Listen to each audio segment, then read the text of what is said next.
Bom, então tá, pessoal. Boa tarde a todo mundo que está presente. Muito obrigado pela presença. Obrigado pelo Gustavo, principalmente, né, que aceitou o nosso convite. É uma honra e uma alegria ter você conosco no nosso primeiro encontro.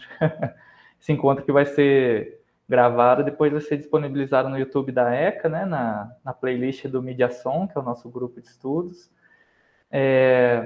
Aqui durante a fala do Gustavo, que eu vou colocar no bate-papo ali o link para quem não teve acesso ainda, né? Que é o caso do Vitor, e não sei se tem mais gente, né? O João, aos trabalhos que o Gustavo disponibilizou, né? Um artigo, dois artigos e a tese dele também, ele passou o link para mim.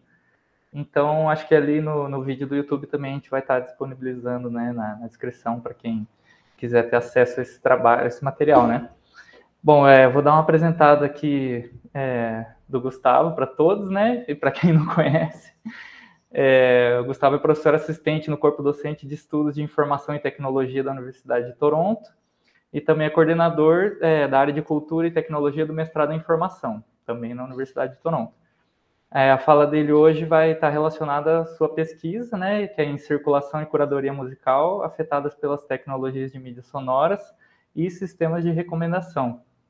Essa pesquisa que ele desenvolveu no doutorado dele na UERJ, orientado pelo Marcelo Kishinevski, pelo Demarque, né, os professores que muitos de nós já conhecemos, e deu continuidade depois no pós-doc dele, né, em Montreal, e agora que também está dando continuidade na docência dele, né, em Toronto.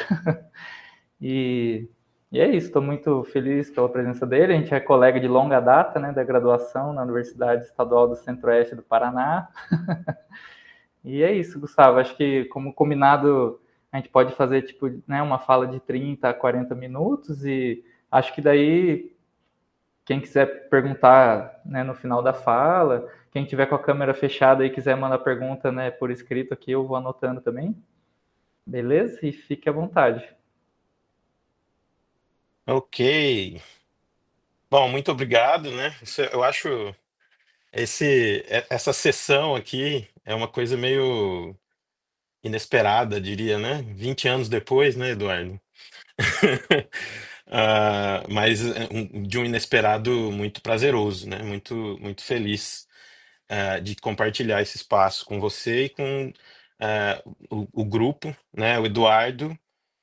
Vicente, que inclusive, né, passei raspando ali, quase fui trabalhar com ele ali durante o doutorado na ECA, mas isso em 2016 mesmo, eu fui trabalhar com o Marcelo, fui selecionado na UERJ.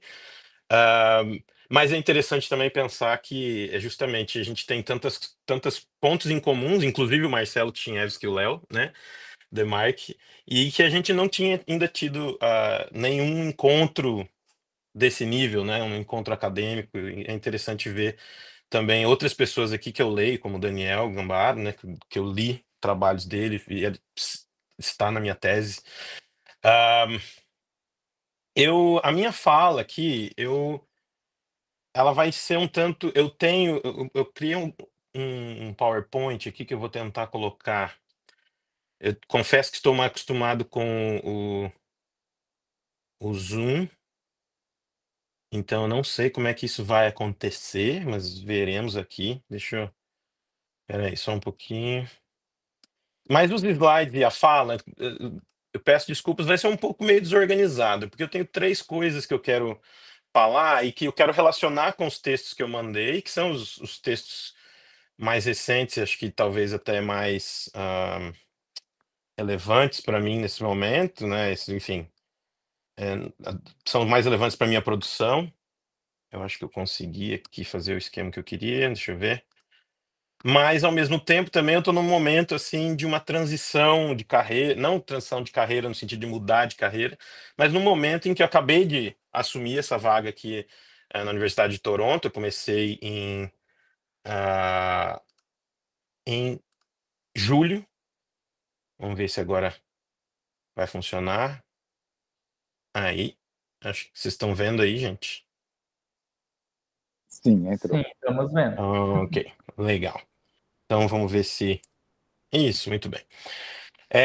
Comecei aqui na Universidade de Toronto em julho. e nessa função, que é uma função de professor assistente teaching stream, seria uma coisa como faixa docente, em que o privilégio, o destaque está dado à atuação na docência, né? A atuação não na pesquisa, como seria o tenure track, que é a posição mais tradicional e que é a posição que se traduziria para as posições de professor no Brasil. Então, nesse sentido, eu estou numa posição em que a pesquisa ela se torna menos relevante para a minha carreira dentro da Universidade de Toronto do que a atuação em docência e uma pesquisa que seja focada em ensino. Então, dessa maneira, eu coloquei aqui 3 tópicos que eu queria discutir, fazendo essa relação entre a minha pesquisa, que eu não vou abandonar, obviamente, que não vai ser deixada de lado, mas que precisa também ser balanceada com uma preocupação mais com a docência. Então, eu quero tocar nesses 3 temas. Como eu disse, tem slides aqui que são organizados de uma certa maneira, mas talvez sejam muito longos, e aí eu vou cortando e falando só elementos mais, mais assim, fundamentais. Na verdade, assim, começando com a questão da playlist como um formato, que para mim é uma questão cara e complicada, né, controversa, gera muita discussão e muita questionamento sobre a conceituação da playlist como um formato, que está na minha tese. É, e vai ser a grande ênfase aqui da fala, e depois vou partir para 2 pontos mais.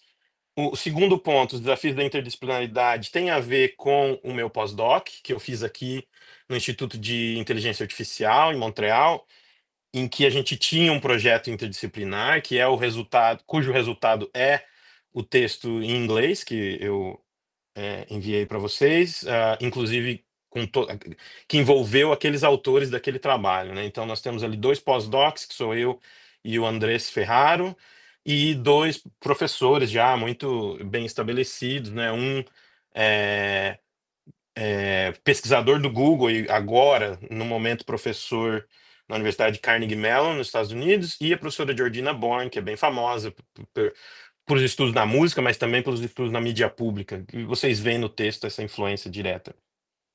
Então, no ponto 2, eu não vou tocar no conteúdo necessariamente do texto, mas na experiência do pós-doc, e como essa interdisciplinaridade com o Andrés e o professor Fernando Dias da computação e eu e a Georgina das humanidades, a Georgina da antropologia e eu da mídia e da comunicação. Vou tocar um pouco nesses pontos, me enviando daí, então, saindo desse ponto para ir para a questão de ensino, né? No sentido, como eu disse, ligado à minha transição agora aqui, com foco na questão do ensino, e que são questões que eu estou começando a pensar agora, e levantando em relação às questões de tecnologia, crítica de tecnologia para mídia, né, e para circulação musical, que é o meu interesse. Então eu começo com a questão da playlist como um formato, e aqui, vocês vão ver que a qualidade dos slides agora cai, porque era só as capas que já estão meio feitas. Mas eu começo então falando sobre essa questão da playlist como um formato, fazendo essa ideia de que, olha, eu preciso entender o que é a playlist, porque para mim, e não para mim no sentido só de opinião, mas a conclusão a que chego quando olho para o mercado e para a indústria hoje é que a playlist é o formato em disputa, e talvez nesse momento vencedor, né, o formato de circulação musical de música gravada, né?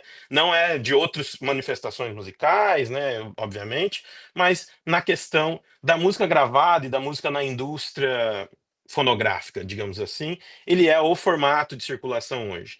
É, e eu chego a essa conclusão porque eu vejo que nós temos as plataformas digitais como centrais e, dentro dessas plataformas, a ênfase no uso da playlist.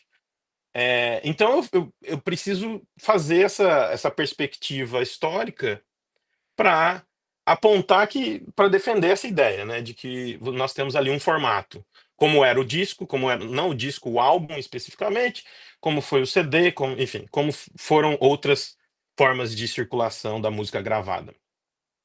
É, eu começo dizendo assim, olha, existe uma história desse processo da playlist que inicia com rádio, né? Então a playlist ela não deve ser esvaziada desse seu sentido radiofônico e ela começa com ali essas três referências, digamos assim. Não são definições, né? Mas era assim que a playlist era entendida de princípio. Ela começa a ser expressada em alguns veículos da área de rádio. No caso da minha tese, eu tenho uma arqueologia ali de uma revista sobre radiofonia, sobre rádio dos anos 50, 60, e ela aparece ali como um catálogo disponível para os DJs de rádio daquele momento. E também é importante dizer que, é claro, eu estou falando aqui da playlist em inglês, né? Então, da origem desse termo em inglês, então, obviamente, isso vai ter uma ênfase no mercado norte-americano, mas que eu também equalizo, pelo menos na tese, eu equalizo isso inclusive usando o trabalho do Eduardo Vicente, né, e de outros, é, com ali o processo de transformação da indústria musical brasileira, com os maestros, né, com algumas outras figuras que faziam esse processo de DJ também, né? Mas aí, nesse sentido, a expressão playlist não vai aparecer no Brasil, obviamente, ela vai aparecer nos Estados Unidos, se referindo a um catálogo disponível para os DJs, né? Então os DJs fariam uma seleção de músicas que estariam disponíveis para eles tocarem no rádio. E isso seria a playlist. E não seria o que ele tocou, né? O que ela ou ele tocaram na transmissão, mas aquilo que tem disponível. A minha playlist o meu catálogo disponível. Isso também vai aparecer de uma maneira diferente em algumas outras publicações. A playlist vai se referir aí sim ao que foi transmitido. Então, ela se refere a um relatório de veiculação das músicas nas estações de rádio. E, é, e depois, obviamente, nos anos 90, ela vai aparecer como uma lista de reprodução de arquivos digitais, né, no computador. Então, assim, você tem ali essa sequência de mudança de significado do que significa falar uma playlist, né? E você tem uma situação em que essas playlists, enquanto catálogos do DJs, né, elas estão ligadas à atuação do DJ como aquele entertainer, aquela pessoa que cria o programa para o entretenimento das pessoas no rádio, e também o que vai gerar as discussões sobre jabá, payola e tal, que é a questão deles serem intermediários da indústria, né? Eles vão ganhar presente para que a música esteja lá, etc. Então você tem essa figura dos DJs como esses intermediários que criam essas playlists e que, na sequência, vão ser, inclusive, né, meio que conduzidos por essa discussão sobre jabá e tal, ter colocados de canto, digamos assim, para uma figura chamada de diretor de programação ou programadores que vão ser entendidos como técnicos ou institucionalizados. Nada disso que eu estou dizendo realmente é necessariamente como a pessoa se identifica ou como o profissional se identifica. Eu estou falando mais sobre o entendimento, como é que isso aparece nas mídias e no discurso sobre o rádio nesse momento, né? E esses programadores que são mais técnicos, institucionalizados, ligados a, a, supostamente uma escolha mais profissional, né, sobre como é que eu vou escolher as músicas que vão ser veiculadas, estão ligados a, a ascensão dessa coisa que a gente chama de rádio formato, né? Então, é aquele rádio que vai formatar a sua programação de acordo com a segmentação de público, né? E com um suposto cientificismo de análise do que é que vai, do que é o que o público quer ouvir e o que é que traz audiência para a rádio, né? É, então, essa transição de DJs para programadores vai estar ligada a isso.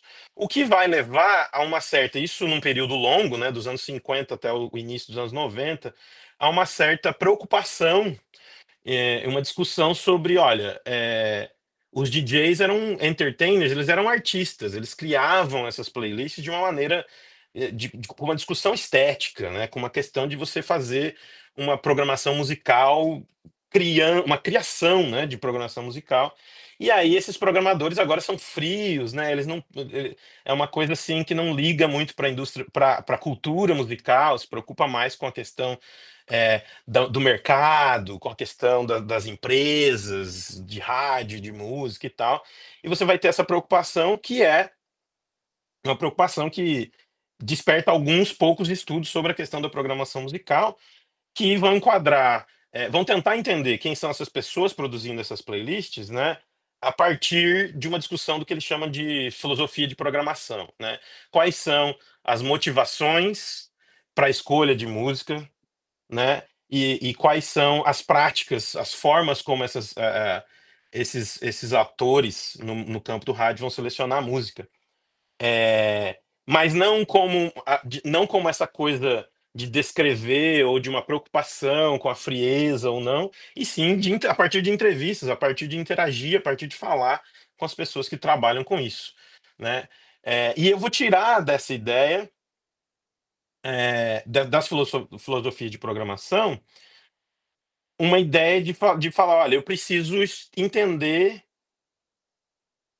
por que que a playlist hoje, por que que nós temos esse mesmo nome para uma prática de circulação musical, né, e ordenação de músicas, etc. É, e qual é a filosofia de programação que essa nova prática tem, se é que nós estamos compartilhando aí a mesma palavra, né, o mesmo termo para se referir a essas práticas. E é um momento em que eu falo, olha, então você veja, você tem ali uma maneira de organizar uma experiência musical que nasce profissional num campo mais artístico, num campo mais criativo, digamos, passa por um processo de profissionalização e tecnicização, né? E de repente surge no computador e depois nas plataformas de streaming. É, e é por isso que eu começo a chamar de formato. Olha, você tem um formato que é transmediático, um formato que trafega, que transita entre diferentes mídias, né? E claro, não vou entrar também na definição do que é formato e tal, porque acho que não tem um tempo suficiente para isso. Mas o formato seria isso que carrega entre diferentes possibilidades de mídia, carrega medialidades, carrega a capacidade midiática daquele objeto.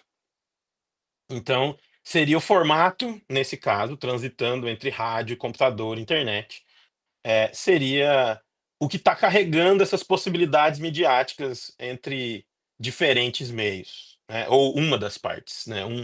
Um dos elementos contribuindo para isso. E a cada trânsito, a cada mudança de mídia, o que ele faz, ele se torna mais dependente de elementos técnicos, né? Você tem o rádio formato, você tem o rádio do DJ, a playlist do DJ como uma playlist extremamente criativa, sem muitas restrições, com algumas restrições, mas restrições institucionais, regulatórias, né? Governamentais. Você passa para um rádio formato que começa a criar restrições técnicas, no sentido, olha, tem pesquisa de público aqui dizendo que esse é o tipo de música que precisa ir, né?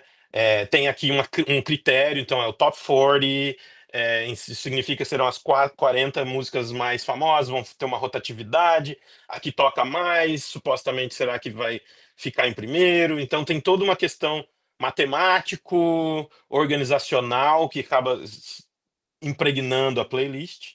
E quando você passa para o computador, agora ela começa a depender de software, de interface, de capacidade de reprodução, enfim, de uma série de outros elementos técnicos que vão estar presentes na constituição da playlist, na maneira de se fazer. Obviamente que no rádio você tem questões de transmissão, questões, né, de organização da programação, que também são técnicas, né? Mas nesse caso, no caso da playlist digital, isso se torna mais visível, né? E baseado nisso, eu faço uma tipificação, que também na tese eu faço uma discussão sobre é, o que é playlist e o que não é, né? O que não deveria ser playlist, que eu também não vou tocar aqui. E eu só faço aqui direto uma tipificação baseado em dois elementos que eu acho fundamentais para a gente entender esse formato, que é o relacionamento entre ouvintes e produtores, ou seja, quem produz a playlist e quem está ouvindo, que pode ser a mesma pessoa, inclusive, mas existe um relacionamento entre essas duas atividades, e quais são os objetivos e contextos de produção, quer dizer, com quais ferramentas e quais objetivos, quais é, fins eu quero atingir com essa coisa, com essa produção midiática da playlist. E aí, então, eu faço essa tipificação entre uma playlist radiofônica e uma playlist digital. Eu admito que o digital talvez não seja o melhor nome, porque hoje em dia a playlist de radiofônica ela é digital, né? Tentei pensar em alguns outros nomes, não cheguei, fiquei no digital mesmo, né? Mas a radiofônica, eu vou apontar como que ela tem um relacionamento entre ouvintes e produtores ali mais institucional e mercadológico, né? No sentido de uma construção de marca, de identidade de segmento, de identidade de marca da empresa, mesmo que você não seja aquele tipo de programador frio e técnico, né? Mesmo que seja um DJ e tal, no caso, por exemplo, de rádios universitárias, rádios públicas, né? Mesmo assim, há um processo de criação de um relacionamento mais institucional e de massa, né? Dá para a gente até dizer. Nesse sentido, também, num contexto mais profissionalizado, você tem limites, questões técnicas, objetivos de comunicação de massa, formação de identidades, como eu disse, e o conteúdo vai ser limitado por regulação da questão da radiodifusão e por condutas técnicas de mercado, né? O que pode, o que não pode ir de acordo com esse conteúdo. E nas digitais, eu tô. Deixa eu ver. Ah, não, tô vendo aqui meu tempo. Nas digitais, você tem o que eu divido entre duas, né? Você tem a digital pessoal, então em que o relacionamento entre ouvinte e produtor, né, seria um relacionamento intrapessoal entre eu mesmo e aquilo que eu estou criando, ou interpessoal, no sentido que eu posso compartilhar com algumas pessoas, né, de uma maneira um pouco reduzida, não como rádio, ou mesmo que seja uma coisa que você jogue acessível ao podcast, ao Spotify, por exemplo, para todo mundo ver, uma playlist pública.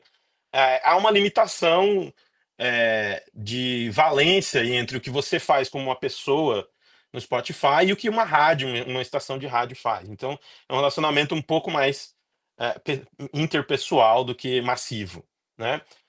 O contexto é um contexto muito menos institucional e de mercado, um contexto muito mais estético, emocional, né? Os objetivos são ali uma personalização da experiência, uma sonorização do cotidiano. É, e o conteúdo é vastamente ampliado, mesmo no MP3, quer dizer, você tinha ali no download peer-to-peer, você tinha uma infinidade muito maior, não uma infinidade, mas um acesso muito maior a fonogramas e ampliava a capacidade de acesso, diferente do que era o rádio anteriormente, e que hoje, obviamente, também isso diferente, mas o rádio ainda tem certas limitações institucionais e regulatórias, né? Enquanto que numa playlist pessoal, essas limitações simplesmente não existem, ou existem de uma maneira, numa ordem muito menor, né?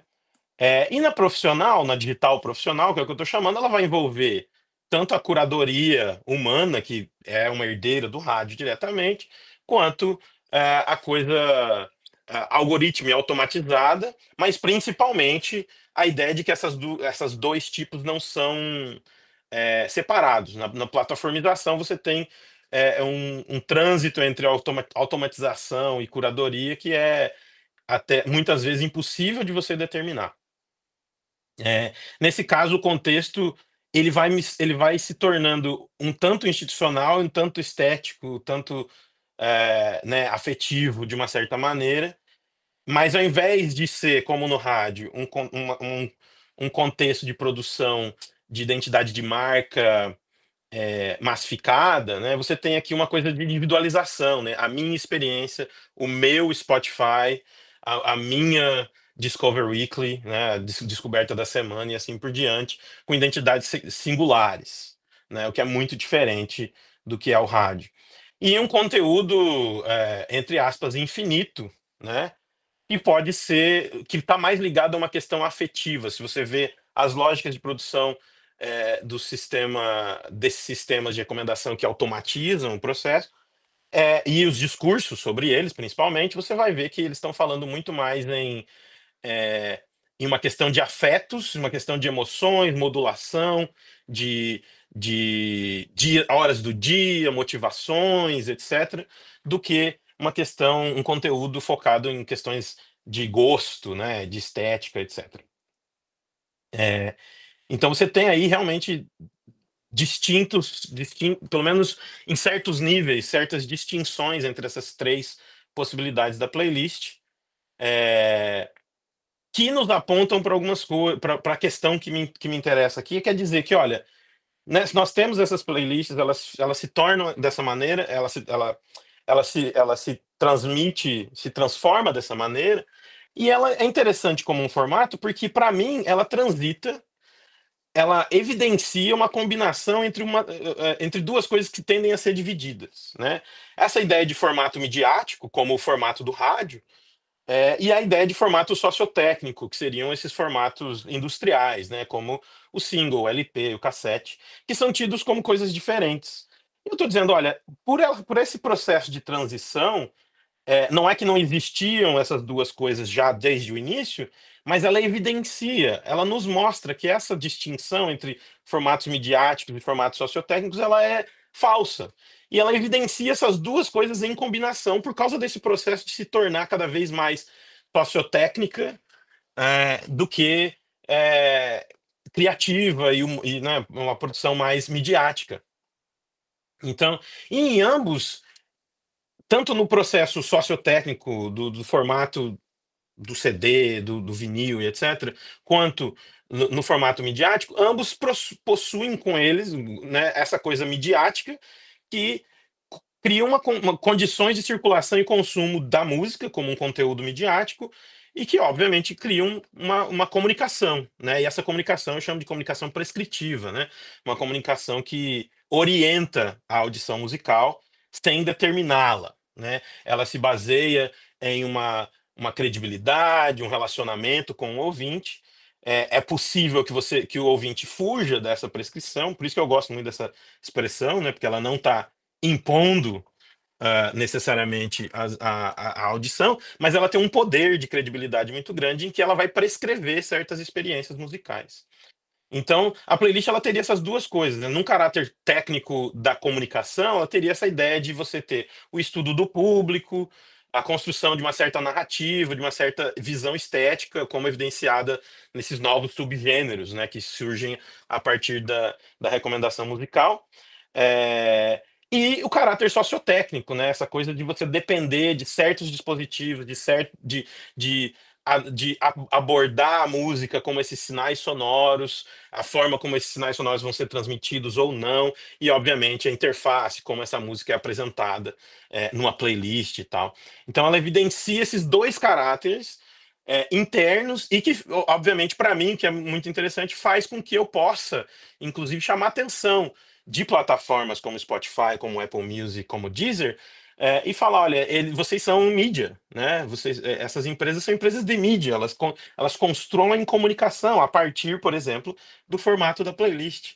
O que é aquela coisa dessas plataformas se venderem como mídia quando as interessa e se venderem como meras intermediários, meras plataformas de navegação, em algumas vezes. Então, esse é assim, o meu argumento da questão da música. Os outros dois itens são mais curtos, eu prometo, eu acho que eu vou conseguir me manter no tempo, possivelmente, né? Era de 30 a 40, então acho que vai estar tudo bem. Mas vocês estão vendo também que eu estou meio que correndo aqui. É, o que me leva, então, à questão de Gustavo, como. desculpa te interromper. Você não precisa Oi. correr, fica à vontade no tempo. Estamos felizes aqui te ouvindo, tá bom? O tempo é seu, fica tranquilo. Sem problema. É que eu prefiro dar espaço para a gente conversar depois, né? Ao invés de só ficar me ouvindo aqui. Não, claro, sim, mas não se angustie. Uhum. Então, o que me leva, né? Então, eu concluo aqui, deixa eu voltar aqui. Eu concluo, né, dizendo, olha, a playlist é um formato, não estou apresentando assim, olha, uma definição e tal, mas eu estou dizendo, ela é um formato que uma das razões para eu chamá-la de formato e por que é interessante a gente conceitualizar ela como um formato é justamente mostrar que ela possui essas duas características de um formato midiático, de um formato sociotécnico, e ela não só que os outros não possuem, mas ela evidencia, deixa isso muito mais claro para a gente, pelo menos no campo da música. da circulação musical, né? Mas o que me leva à questão do sistema de recomendação, porque se nós estamos falando de playlists digitais, essas playlists digitais profissionais, elas são inseparáveis hoje da questão da recomendação musical como uma tecnologia de automação, né? Então, é inegável que você tenha essa tecnologia sendo utilizada e é inegável que ela esteja diretamente ligada à produção da playlist, o que nos gera, então, questionamentos sobre essa questão desta tecnologia, como abordar ela, como falar sobre ela, como criticá-la de uma maneira mais efetiva, além só de apresentar a informação, que é onde eu vou chegar aqui na questão dos desafios da interdisciplinaridade. Eu coloquei aqui, fiz uma sigla que eu não sei se é usada, enfim, mas é Sistema de Recomendação Musical, né? SRM aí, para não ficar um título de slide gigantesco. Apesar que vocês estão vendo que todos eles são, né? Eu sou meio barroco, assim, né? Mas um dos desafios para mim dessa experiência, então eu posso até falar um pouco sobre essa questão de novo, retomando, né? Esse ponto aqui, ele vem dessa discussão do texto sobre a métrica da comunalidade, né? Que nós publicamos agora no começo desse ano, que foi o resultado da experiência do pós-doc, em que nós trabalhamos em uma equipe interdisciplinar extremamente aberta, extremamente focada na interdisciplinaridade mesmo, e não só numa lógica de, olha, eu sou um engenheiro da computação, vou trazer aqui uma pessoa da mídia e vou pedir para essa pessoa me estabelecer aqui os parâmetros e vou criar, né? Não, a gente realmente foi uma experiência de 1 ano e alguns meses em que a gente fazia reuniões extensas tentando explicar um para o outro o conceito que a gente tinha sobre o que é mídia pública, o que é mídia, o que é comunicação dialógica e não sei o quê, e eles também o que é uma métrica, o que é ah, o que significa uma métrica de diversidade, o que significa uma métrica de retenção, né? O que significa entropia, etc. Então, assim, conceitos da computação sendo explicados, a gente tentando realmente se entender numa lógica muito mais interdisciplinar do que meramente de consultoria, digamos assim, né? Então, foi uma experiência muito interessante, mas que me apontou principalmente para esses dois pontos aqui. O primeiro é essa ideia das motivações do estudo, né? Por que é que eu estou estudando? E por que eu quais são os objetivos em termos de aprendizado, em termos de obtenção de conhecimento na minha área e na área é, da computação, né? Porque a gente tinha uma questão em que era, olha, para a gente construir problemas, para a gente criar questões de pesquisa, você tem no campo da comunicação, né? A maioria das nossas perguntas elas estão ligadas a uma questão mais analítica ou compreensível. Eu quero entender, né? Eu quero explicar, eu quero discutir, eu quero criticar, eu quero. É sempre uma questão de entendimento, é menos aplicado, né? Eu não estou me propondo a construir nada, na maioria dos casos, né? Muitas vezes sim, mas na maioria dos casos o que você vê uma discussão sobre, olha, como é que as mediações musicais afetam a cultura musical, como é que a criação, uma estação de rádio auxilia ou não numa cena musical, como é que uma cena musical se articula, tá, como, né? Muito, assim, muito tentando entender. E na computação, uma coisa que eu percebi interagindo, não só com ali a equipe que a gente estava conversando, mas também naquele Instituto de Inteligência Artificial, né, que é um pioneiro ali em Montreal, o Mila. Então a gente participava de outros grupos, né, e conversava com várias pessoas de vários projetos diferentes em que a maneira como eles organizam a sua pesquisa, a sua busca pelo conhecimento é muito mais aplicada, né? Como é que eu faço isso? Como é que eu obtenho aquilo? Como é que eu construo alguma coisa, né? É uma visão assim de engenharia, né? Então assim é uma coisa muito mais aplicada e pragmática, né? E aí as preocupações deles estão ligadas assim, olha, tá, como é que eu faço isso usando menos computação, né? Menos poder computacional, ou seja, gastando menos energia, né? Como é que eu faço para medir aquilo que a empresa quer que eu meça, né? Como é que a empresa quer relacionar lucratividade a o número de usuários? Como é que eu faço essa ponte? Com o número de usuários subindo, descendo? Então, esse é o tipo de coisa que eles estão preocupados, né? E, obviamente, não é só uma questão, porque não é o campo do marketing ou do comércio, né? Então, tem uma questão também da efetividade do sistema, né? Como é que eu faço, como é que o meu sistema tem que ser para que o usuário fique satisfeito, né? Então, essas são as questões que eles constroem, né, na busca de uma pesquisa deles, que para nós é muito diferente, né? Assim, pelo menos é isso baseado na minha experiência. A gente está muito mais ligado a uma ideia de como é que os sentidos se constroem a partir das experiências, né? Mais do que como se a gente estivesse promovendo essa construção. Então, essa é um ponto de tensão, né? Que na interdisciplinaridade aparece. É uma questão que eu comentei várias vezes nos nossos debates, né? Porque eles têm essa tendência a ser muito mais aplicados, de ponto de vista que faz sentido, já que a pesquisa deles é toda ligada à produção do sistema, né? Enquanto nós queremos entendê-lo por um outro lado. É, o que nós achamos como ponto de conexão, digamos assim, ou um ponto possível, né, de discussão, foi a gente olhar para o sistema de recomendação a partir da avaliação, né? Como é que eu avalio o resultado, né, desse sistema? E para nós ali foi propor que a gente tinha que entender o sistema de recomendação como uma tecnologia de mídia pública. E não não apenas como uma tecnologia separada, primeiro isso, né? Separada de uma construção midiática, né? Que não, o sistema ele é apenas uma arquitetura que forma ali a arquitetura de navegação. É uma maneira de você achar aquilo que você quer, você dá na mão do usuário e ele acha, né?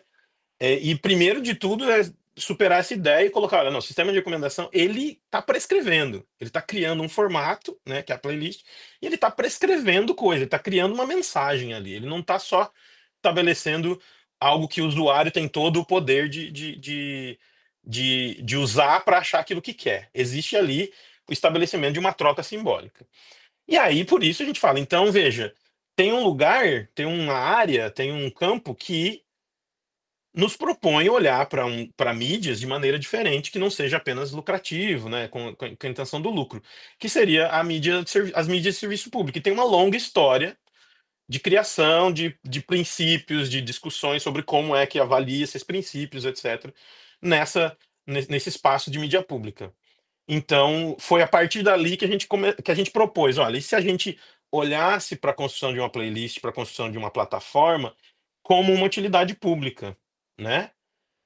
E aí, quais seriam as perguntas, quais seriam essas questões? O que nos traria, então, a esse segundo desafio, digamos assim, que é esse desafio do traduzir princípios para objetivos técnicos, né? Princípios que muitas vezes são filosóficos ou morais ou éticos, para o que é aquela prática da ciência da computação, que é falar, olha, como é que eu construo esse sistema, né? Quais elementos matemáticos eu preciso utilizar para construir esse sistema. Então você veja, você tem esse princípio comercial, né, focado em lucratividade, que traduz, né? Então, assim, você tem o princípio comercial que é a lucratividade, né? Uma lucratividade que hoje no sistema financiarizado que a gente tem de startups, né, não vai ser a lucratividade da plataforma em si ou do serviço em si, mas vai ser a lucratividade dos investidores, né? A lucratividade dos fundadores, quer dizer, essas pessoas é que precisam é, ter uma perspectiva de ganhar dinheiro, não necessariamente o negócio, né, que é constantemente financiado artificialmente. E essa lucratividade, então, ela vai se traduzir em coisas técnicas que é mais ou menos aquilo que eu estava falando antes de questões, né? Quais são as questões que eles geram? Ora, como é que eu faço para o meu sistema extrair mais dados dos usuários, né? como é que eu faço para manter o usuário navegando na minha plataforma e não saindo da minha plataforma, porque se ele sai da minha plataforma, eu tenho menos capacidade de extração de dados, né? E traduz-se, obviamente, para essa manutenção numa personalização. Como é que, e, claro, a ideia de um sistema de recomendação é toda baseada em uma ideia de personalização, né? O sistema de recomendação em si, ele é desenvolvido como tecnologia para a construção de listas personalizadas, né? Então é ali que transitam as discussões. E a gente fala, ok, se a gente trouxer outros princípios, né? Como é que isso ia se parecer? E aí aqui eu coloquei aqui na lista, né, os tradicionais princípios da mídia pública, que seria independência, cidadania, qualidade e universalidade. E a Georgina Born, ela inclui, para o século XXI, a gente teria que ter a diversidade como um outro princípio de mídia pública. E Ed começou a trabalhar a partir disso, que é o que resultou naquele artigo ali. Mas ainda assim, não é algo que a gente finalizou. Esse artigo não é, resolvemos esse desafio, né? Então ainda gera essas questões. Como traduzir esses objetivos para objetivos técnicos? Quais indicadores matemáticos podem ser né, resultantes do sistema podem ser usados para medir o alcance desses objetivos? Essas são questões que eu levanto a partir dessa experiência. E finalmente, o que é o mais desorganizado dos três tópicos aqui são essas questões que eu comecei a pensar mais recentemente, né? Que é a questão de como, frente a essa questão da interdisciplinaridade, a gente tem que pensar, olha, como é que a gente está formando essas especializações? Como é que a gente está formando essas áreas de conhecimento, né? E em que nível essa formação precisa, se ela lida com tecnologia de mídia sonora, né, precisa ser crítica e como é que ela pode acontecer, né? E aí simplesmente levanto questões, não tem muito o que a dizer aqui, né? É, a primeira é essa ideia de desenvolvimento de pensamento crítico, né, que é uma coisa que todo mundo fala que tem em todas as áreas. Não, nós temos que desenvolver pensamento crítico e tal. Beleza, e tratado assim como uma habilidade que nós temos que desenvolver nos alunos, etc. Muito bem, mas como isso se traduz em condutas críticas, em uma prática profissional? Porque, na verdade, se você for ver a maneira como se fala em pensamento crítico, é lá dois ou três cursos teóricos em que eles vão ler sobre ética. Eu estou falando agora na computação, né? Mas isso na comunicação também, né?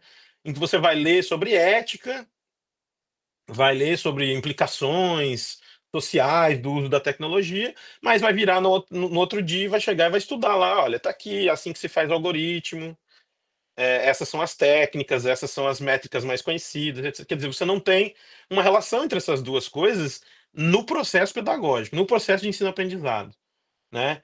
Então, essa é uma questão que precisa ser colocada, que eu levanto, que precisa ser colocada, essa ideia de que a prática profissional, a técnica nela mesma precisa estar incluindo ali essa questão crítica, né? Agora, a questão é que eu não sei como, eu só estou levantando exatamente isso, a maneira como a gente poderia fazer isso, né? Para mim, um dos pontos é esse, é lidar. Ops, pulei aqui. Lidar com a dualidade, né? Com essa dualidade de compreensão versus aplicação, como se você estudar e criticar e questionar e entender não fosse também um processo de criação de alguma coisa, né? Desafiar essa primeira elemento. Porque além do pensamento crítico, né, que todo mundo fala que todo mundo tem que ter, quais outras habilidades a gente precisa interagir entre comunicação, entre informação, entre computação? Quais habilidades precisam ser correntes nessas áreas para que a gente tenha uma mídia, para a gente aborde, né, sistemas de recomendação como uma mídia pública ou com um outro princípio que não seja esse, mas que seja princípios mais focados na cultura musical do que em outros. E também discutir essa questão da especialização, né? Em quanto nível essas áreas precisam ser separadas mesmo, né? Em quanto nível, qual é o nível em que a gente precisa realmente ter essa separação, né? Entender que a área da computação hoje é uma área de comunicação, entender a comunicação como uma área digital, como uma área que envolve computação, né? E claro, agora eu estou aqui numa faculdade de informação, em que os programas são todos profissionais, sou coordenador da área de cultura e tecnologia, que é a área mais teórico-comunicacional, digamos assim. Aí nós temos áreas mais técnicas, como design de experiência de usuário, tenho ciência de dados centrado em humanos, né? E aí você tem a tradicional, né? A biblioteconomia, o librarianship, né? Então eu estou aqui e estou pensando também nos profissionais de informação e como é que a informação também deveria ser integrada a essas discussões, né? No meu caso aqui, uma coisa que eu estou pensando muito é essa questão do conceito de comunidade, né, na área da biblioteconomia. Tem uma forte estudo sobre a questão dos princípios de comunidade na biblioteca, que eu acho que seriam interessantes se eles viessem para a mídia. Uma das coisas que eu penso muito é sobre essa discussão sobre o futuro do rádio, né? O que será o rádio? E uma das coisas que eu penso é que as estações físicas de rádio, elas precisariam talvez não só a questão da rádio comunitária, mas qualquer tipo de estação de rádio deveria levantar questões sobre ser um lugar, um espaço de comunidade, um espaço em que as pessoas vêm, interagem, que os músicos estão presentes, influenciando a construção da programação, né? Além de ser só um espaço que constrói a programação para ser transmitida, seja online, seja na antena, etc, né? Então, acho que essa é uma questão que eu tenho pensado de pontos de contato. E o outro é a questão de desafiar o pensamento computacional, ou de design, ou de engenharia, ou design thinking, né? No sentido em que essas áreas elas focam muito na lógica de organizar tudo como problema-solução, né? Você tem esse desenvolvimento da habilidade de resolução de problemas. E baseado em alguns estudos de crítica da tecnologia, pensando a questão do solucionismo, eu tenho proposto talvez que a gente deveria sobrepor essa técnica que é útil em certos elementos do design, em certos elementos da engenharia, mas sobrepor também um estudo de problematização. Como é que se problematiza? Quais são os problemas? Como entender o que é um problema e o que não é um problema? O que merece uma solução técnica e o que merece outros tipos de solução que não seriam técnicos, né? Uma discussão política, uma discussão social, uma questão cultural, né? O que me gera também o terceiro item ali do meu slide, que é a questão de entender que certas coisas não são mensuráveis, certas coisas não são objetivas, e que talvez não deveríamos estar colocando elementos culturais para serem relacionados à necessidade de ser escalável, por exemplo, de um sistema, né? Essa coisa de você, não, se a gente colocar humanos no processo, não vai ser escalável, né? Existem certas questões na produção cultural que de repente são locais e não devem ser escaláveis mesmo. Então, essas são questões que eu né, levanto para o ensino de tecnologia, seja na área de comunicação, na área de informação, na área de computação, né? E é isso. Muito obrigado aí por ouvirem os meus 43 minutos de fala. E aí eu abro, né, para a gente conversar, debater, para as pessoas falarem, darem opiniões, etc., e trazerem seus próprios conhecimentos e interpretações. Obrigado. Obrigado, Gustavo. Muito bom. Obrigado, Gustavo. Bom, tem alguém que já quer levantar a mão aí ou ninguém quiser falar, eu falo.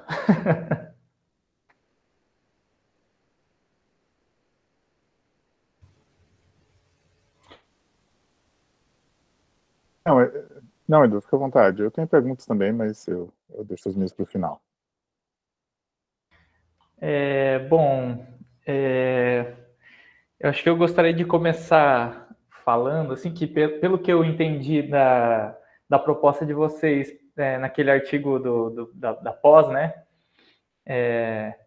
que vocês, além de conseguirem fazer algo que acho que na tua tese você falou que foi uma limitação de não ter tipo uma pesquisa quantitativa, por exemplo, né, e tal, e acho que foi algo que vocês conseguiram trabalhar, né, um pouco nesse outro artigo, mas vocês também, né, recomendam algumas ações que poderiam ser feitas e tal, com base nesse princípio de rádio pública, né? Enfim, calma aí, deixa eu retomar meu pensamento aqui. Não, a questão é o seguinte, que assim, apesar disso, né, de sugerir essas medidas, e que seria meio que esperar uma postura de responsabilidade social, por exemplo, de uma empresa dessas, né, tipo, que a gente sabe que, eu não sei se você encara as plataformas, né, de streaming meio que equivalentes às mídias sociais, que eu acho que sim, né, que assim, em termos de regulamentação, que eles não estão muito, né, aí para isso, né, que isso já por si só já seria um desafio, né, eu sei que para termos de discussão e termos pedagógicos, né, são super válidos e tal, mas ao mesmo tempo vocês também não parece que não batem tanto de frente, assim, né, essas recomendações até tem um trecho ali que vocês falam que é para ajudar eles próprios a pensarem melhor, né? Tipo, essa recomendação, para a recomendação funcionar melhor, né? Tipo, você incluir esses outros aspectos, né? Da diversidade, da etnografia, né? E tal. Então, eu gostaria de saber, assim, como que vocês pensam, né? Além da relação só da teoria ali, né? Tipo, do que seria, né, o ideal. Não sei, né? Tipo, a postura dessas empresas e como que elas reagiriam a isso, né? Enfim. Então, três pontos. O primeiro é o seguinte: o desafio desse artigo, ele tinha três grandes elementos. O primeiro era convencer essa comunidade, né, do pessoal do sistema de recomendação, de que, e não só essa comunidade, na verdade, a comunidade de mídia também, de comunicação, de que a cultura também deve ser considerada nas discussões sobre redes sociais e mídias digitais. Porque fala-se muito em democracia, política, isso fake news, e isso assim, publicações sem fim sobre isso. E também tive no Congresso Internacional recente, era isso, assim, o debate era esse, e quando eu falava em cultura, ficava todo mundo meio assim, como assim? Questionando. Então, esse era um dos desafios. Todo mundo assume que a questão das fake news e das eleições e da política institucional são importantes e devem ser reguladas e discutidas. Ninguém assume que, no caso de mídias de cultura, de entretenimento, isso deveria ser debatido. Então, esse era um desafio. Convencer, e aí a gente perde um tempo enorme ali no começo do artigo, tentando fazer esse convencimento, falando sobre a ideia de cidadania cultural, né? Falando, olha, existem dinâmicas de cultura que influenciam a cidadania, né? Que influenciam no sentido, né, a realidade da cidadania. Então, essa era uma questão, esse era um desafio.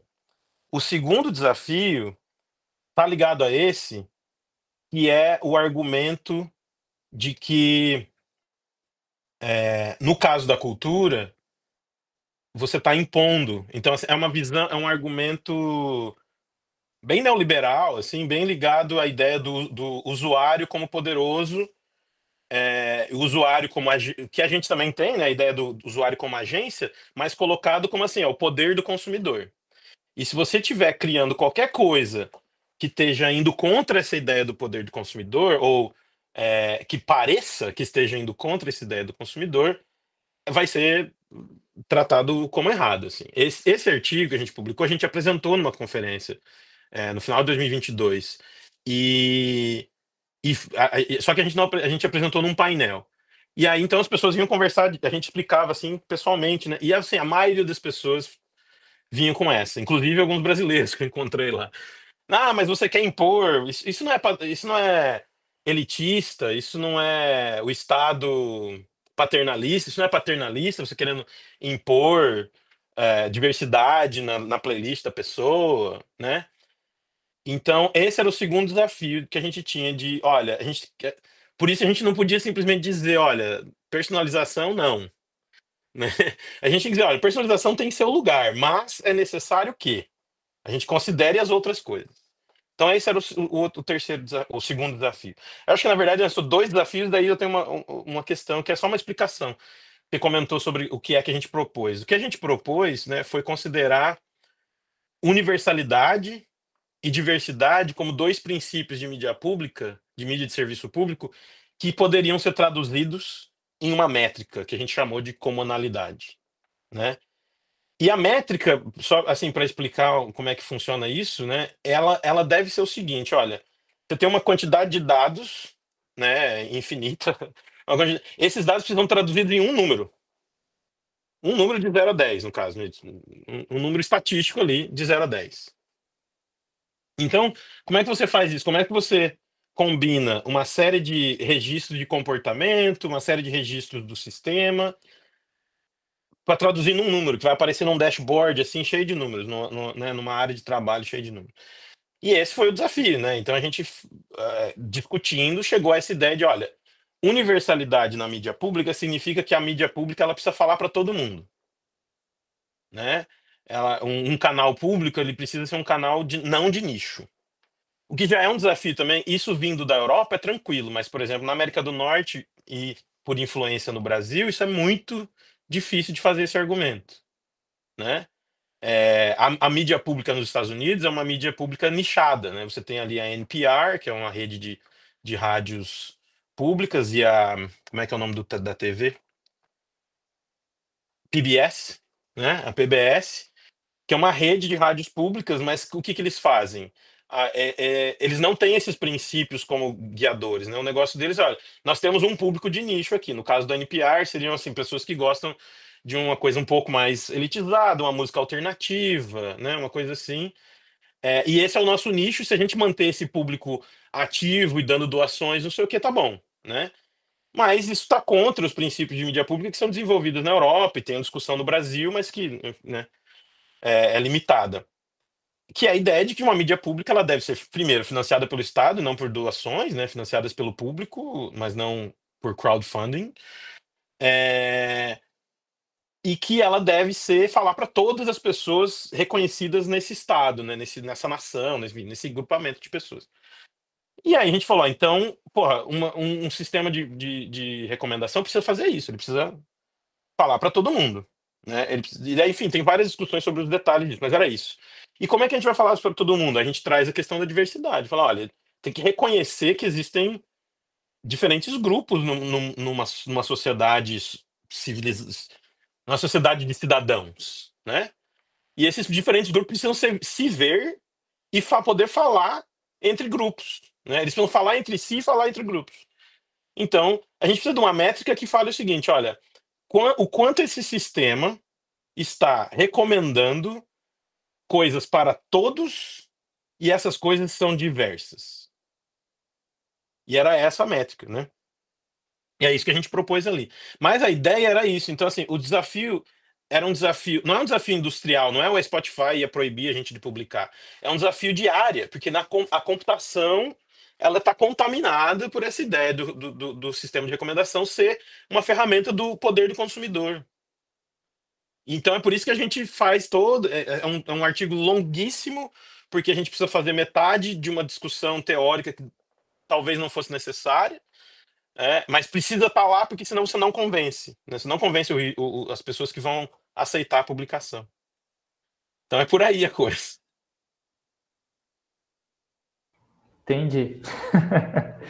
Alguém, gente, tem perguntas para o Gustavo?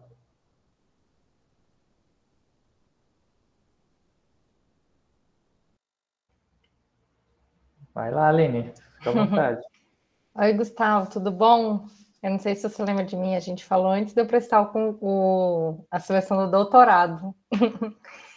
A gente se falou pelo LinkedIn.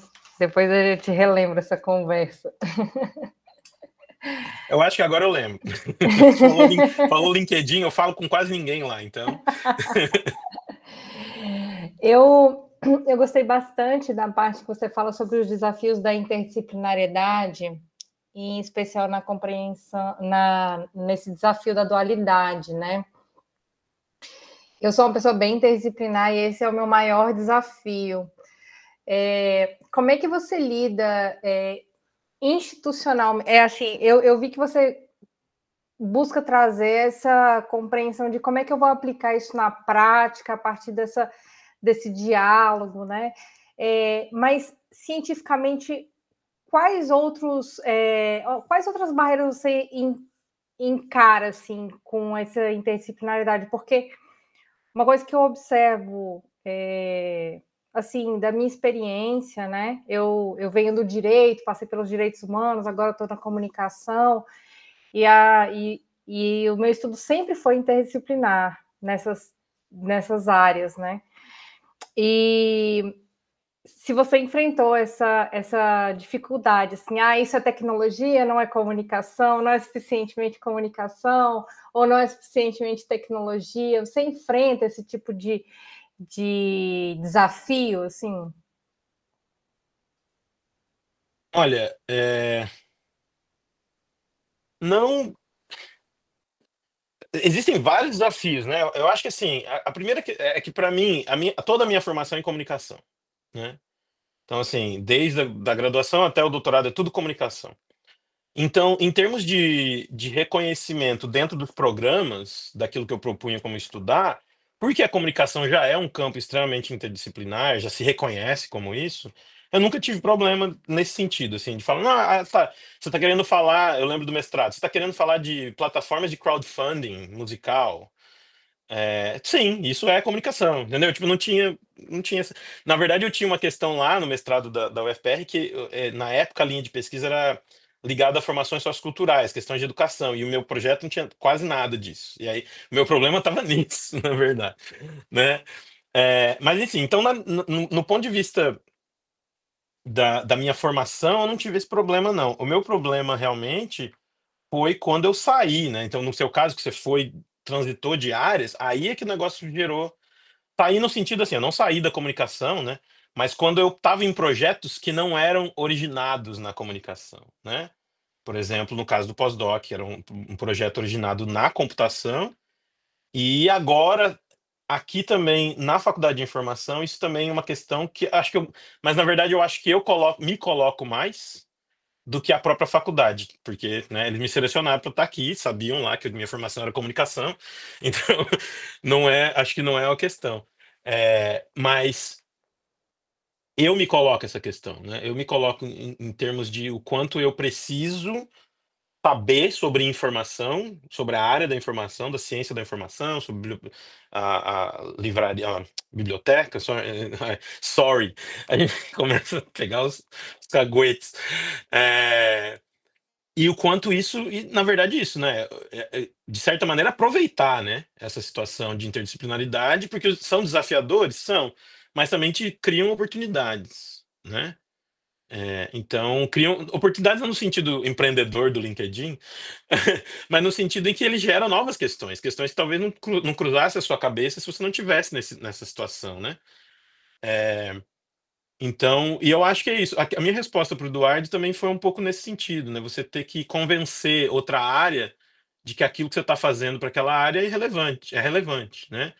No nosso caso ali, a gente tem que convencer, inclusive, a comunicação, né? Porque as áreas da comunicação, os congressos de comunicação, os internacionais, pelo menos, né? Os grandes, eles têm vastos grupos de pesquisa sobre jornalismo, sobre informação online, digital.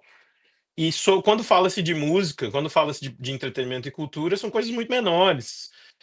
Ou assim, são coisas focadas no conteúdo, né? No caso do audiovisual, por exemplo. Tem muita coisa estética do conteúdo, mas tem muito pouca coisa sobre é, essas questões de regulação, né?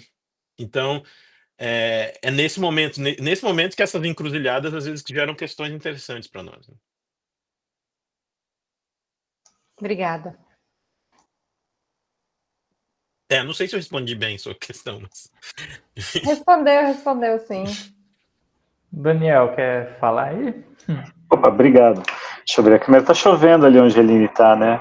Não, tá nevando. Tá nevando? Tá nevando, tá nevando. Tudo bem, Gustavo? Obrigado pela apresentação, achei muito bacana e é bem instigante, na verdade. Não sei se tem realmente uma uma pergunta, mas é um comentário geral, porque você foi fazendo algumas coisas, eu fiquei aqui durante algum tempo pensando, né? Eu estava absorvendo. Eu confesso que eu não consegui terminar de ler o texto que você tinha sugerido nesse, né, para esse debate, mas a boa parte dessas ideias ali eu já conhecia de outro espaço ali. Então, e aí quando você estava falando agora sobre essa dificuldade, né, inclusive dos próprios pares, né, quando você confronta essa ideia, e, pô, mas como essa questão, o que você está querendo dizer, essa imposição, me parece um pouco esse enraizamento, né, que a gente tem de uma lógica que foi se estabilizando assim ao longo do nosso consumo musical, da forma como, vamos dizer assim, essa região macro global aqui como consolidou um consumo de música. E aí se soma com uma coisa mais grave, né, que você falou brevemente, que é o acionista. Que acho que o grande problema desse impacto aqui, quando a gente pega plataformas, a gente está agradando acionistas. Quer dizer, isso é para agradar uma pessoa que não necessariamente, na maior parte das vezes, sequer sabe qual é o negócio daquela empresa, mas que é o resultado. E daí você tem uma limitação, né? Você tem que entregar aquilo e uma empresa que não produz, que é o caso do Spotify, por exemplo, do agregador musical, que é pior que a Netflix, que ainda produz alguma coisa, você só depende de otimizar essa entrega e fazer com que você disse, a pessoa tem que estar lá, essa coisa de cultura da atenção, né? Enquanto a pessoa não está saindo daqui, está ali, está ali. E acho que esse talvez seja a questão de um argumento propositivo, né? Como você está falando, o fato de que, querendo ou não, para agradar esse acionista, quer dizer, enquanto a gente tiver uma lógica voltada nisso apenas, e não estiver adotando, quer dizer, assumindo esse ponto como ponto de inflexão aqui da discussão, vai ser sempre uma questão de afunilamento, porque é mais de uma forma otimizada. Você não tem que ter direitos de tantas músicas disponíveis, você vai sempre direcionando. Você não abre tanto espaço de armazenamento, isso é crucial em termos de custo, né? O grande custo dessas empresas é armazenar tudo isso de forma que você consiga acessar rapidamente, que você não tenha lagging, que você tenha distribuição no mundo todo. Quer dizer, isso tudo vai ficando mais restrito. E tem uma questão que, para mim, se soma, né, se eu entendi bem esse argumento, acho que é por aí. Acho que é mais ou menos uma questão de confirmar tudo o que você estava falando aqui. Tem essas coisas da lista, né? A gente, na nossa sociedade, uma sociedade de fazer listas desde sempre, né? A gente fazia lista na fita cassete, fazia a lista das recomendações, a lista de compras, a lista de tudo, e isso é uma questão fundamental, recomendação, né? Como você disse, é prescrição. E isso é o que o algoritmo faz, ele prescreve. Mas ele também faz uma outra coisa que é fundamental nesse consumo, que é a ordenação, né? Eu fico pensando como isso também não é uma questão a ser levada em conta. Há um costume de queremos as coisas ordenadas, facilitadas. Então, o próximo item a seguir na lista da Netflix, eu estou falando um pouco do audiovisual, porque o último trabalho que fiz pensando em recomendação foi com a Netflix, né? E como que eles trabalham com aquele algoritmo maluco deles, que é muito mais sofisticado que o dos agregadores de música, de uma certa maneira. Mas é sempre nessa ideia de que você tem uma organização do que a pessoa vai assistir, isso vai orientando o consumo. É engraçado porque aí a playlist ela passa a ser orientada pelo consumo, ao mesmo tempo que ela orienta esse consumo. E a gente começa a ficar mais do mesmo. No final das contas, o que me passa é o seguinte, eu queria aí talvez a gente possa discutir um pouquinho mais do que você já captou, do que você tem estudado. Domar o algoritmo é muito difícil, mas hoje não é impossível quando o algoritmo não está bem feito. De novo, pegar algumas plataformas de música, tem um algoritmo não tão bem feito assim, no seguinte sentido. Você começa, se você tem um gosto muito diverso de música, ele tenta entender o que você gosta. E esse tenta entender, depois de algum tempo, ele começa a tentar te direcionar. E é muito engraçado que ele começa a te dar descobertas dentro de um sistema comercial estruturado pelas grandes gravadoras e raramente vê coisa fora daquele circuito, que é o seu ponto, eu acredito, né? Como ainda tem coisa de fora. Mas o que eu quero dizer é que não é impossível, né? Talvez esses algoritmos parece que o que falta neles é aquilo que você falou também lá no comecinho, que é essa ideia da filosofia da programação do Alchemist, porque esses algoritmos nem sempre estão montados em cima de uma filosofia que não seja uma daquelas visões do Alchemist, que o resto é basicamente só a entrega comercial, não as entregas do gosto.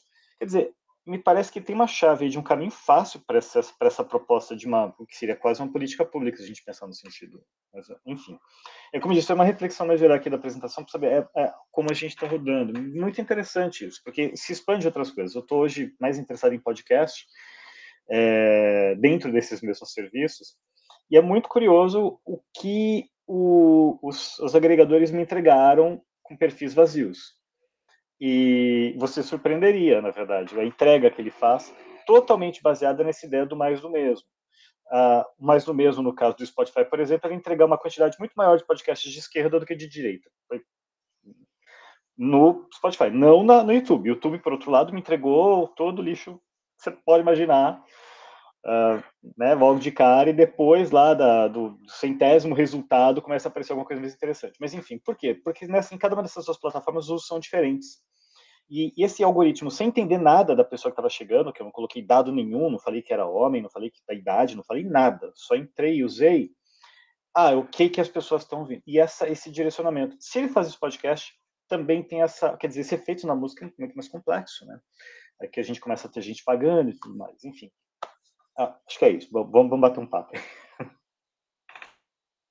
Legal, legal. Obrigado, Daniel. Eu acho que assim, você sintetizou muitas das coisas que eu comentei mesmo.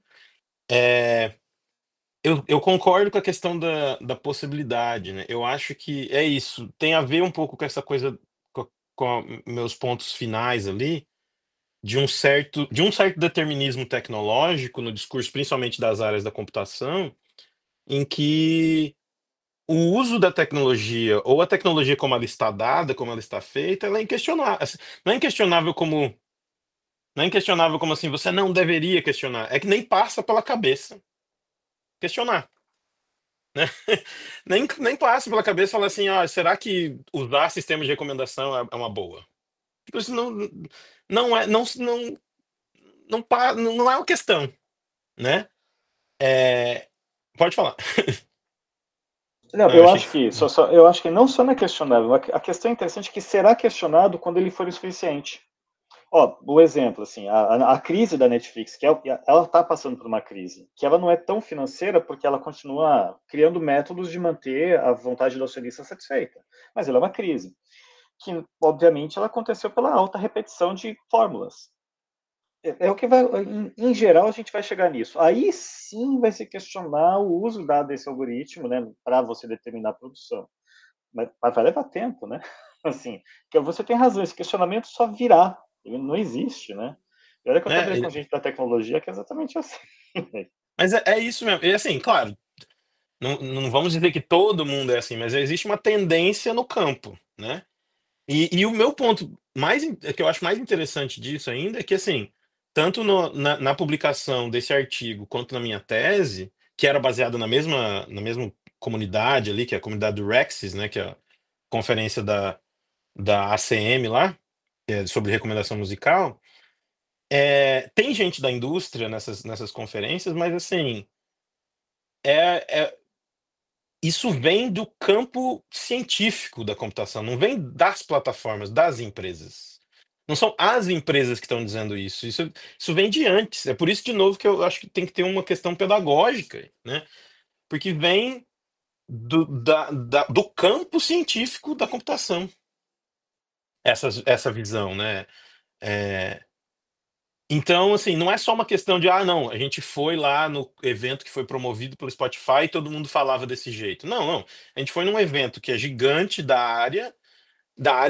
né, acadêmica e as pessoas falam dessa maneira, né? Claro que, como eu disse, tem gente que desafia isso, como o próprio, os dois engenheiros da computação que eu trabalhava comigo ali no pós-doc. Claro que tem gente, né, incomodando ali e tal, mas é pouco, né? Eu acho que a gente depender disso, assim, é muito, muito pouco para a gente conseguir algum resultado. Eu concordo plenamente. Tem uma outra coisa que você disse agora, que só para finalizar, eu prometo que eu abro espaço aqui, deixo o microfone, mas eu não sei como que é no Canadá a relação da mídia pública com o que ela oferece. Porque, assim, a minha experiência na Europa foi a seguinte, especialmente nos países mais capitalistas, como Inglaterra, cara, a lógica é assim, BBC é ótimo, vai produzir coisas que ninguém produz, mas é uma lógica comercial em toda a sua estrutura. E ela se vende com isso, quer dizer, ela está o tempo todo justificando comercialmente sua existência. Então, não foge muito da nossa dinâmica de produção aqui. Foge, em certo sentido, num tipo de produto ofertado, em sua qualidade, obviamente tem outros parâmetros, mas, de um modo geral, 10 de 10 pessoas com quem eu perguntava sobre a BBC a respeito disso, falavam assim, né, ela está o tempo todo se preparando para o momento que ela vai ser privatizada. Ela está há 50 anos preparando para o momento que ela vai ser privatizada. Então, há 50 anos ela tem essa mesma lógica. E aí, no Canadá? Como que é essa... É um paralelo muito próximo da Inglaterra, só que com uma influência estadunidense, né? Então, o que você tem aqui, a CBC, que é a BBC canadense, ela foi construída na mesma lógica da BBC, né? Então, ela tem um processo, ela tem um regulamental que é todo ligado a esses princípios e tal, né? E ela não segue a lógica estadunidense, ela segue um parâmetro inglês, assim. Só que, por exemplo, na verdade eu nem sei se a BBC, acho que não, né? Aqui você não tem a taxa, né? Porque lá na BBC você paga uma licença, né? Obrigatória e tal. Aqui não existe isso e a CBC ela veicula comerciais. Ela é como se fosse a TV Cultura de São Paulo, né? Ela se sustenta a partir do Estado, mas também se sustenta a partir de comerciais. E, assim, eu não conheço a história, não li muito sobre a história da CBC, mas o que eu tenho visto é que a lógica de estar a todo momento ameaçada é a mesma, né? Aqui é a mesma coisa. Agora, enquanto o Trudeau está ali, então está no terceiro mandato, né? Essa ameaça não existe em discurso. Claro que o Trudeau é um governo liberal, né? Que não é um governo assim de esquerda, né? Mas enfim, é um governo liberal que tem essa visão também, diria até um pouco elitista do que a CBC tem que ser, né? Então não está ameaçada. Mas existe sempre a lógica do, olha, na próxima eleição ele vai perder, e aí? E aí vai, né? Vai privatizar, vai vender, vai fechar, vai tirar, enfim. Essa é a lógica. E os discursos são os mesmos do campo privado, né? Que é uma concorrência desleal, né? No caso aqui, tem muito esse debate. Porque a CBC tem comercial, então ela está concorrendo com a gente, né? Porque eles aceitam anunciantes, e aí é uma concorrência desleal, porque você tem dinheiro do governo e os anunciantes, blá, blá, né? Mas não é o mais assistido aqui do Canadá, não. O Canadá tem uma piada, né? Que eles falam que o Canadá são 5 empresas disfarçada de país, né? Assim, tem muitos monopólios, né? Monopólios locais, porque tinha essa coisa de você construir os monopólios locais para resistir à imposição, à invasão norte-americana, né? Invasão estadunidense, né? Mas daí os caras controlam absolutamente tudo, né? Quase tudo. Então, os canais de TV são todos do grupo Bell, que tem a internet, que tem telefone celular, que tem uma série de coisas, né? Então, é assim. Tá certo, obrigado. Acho que enfim, isso acaba impactando também toda essa discussão, né? Se você não tem uma mídia pública que consegue ter essa orientação mais ampla, já vai ficar mais difícil ainda. Obrigado, gente.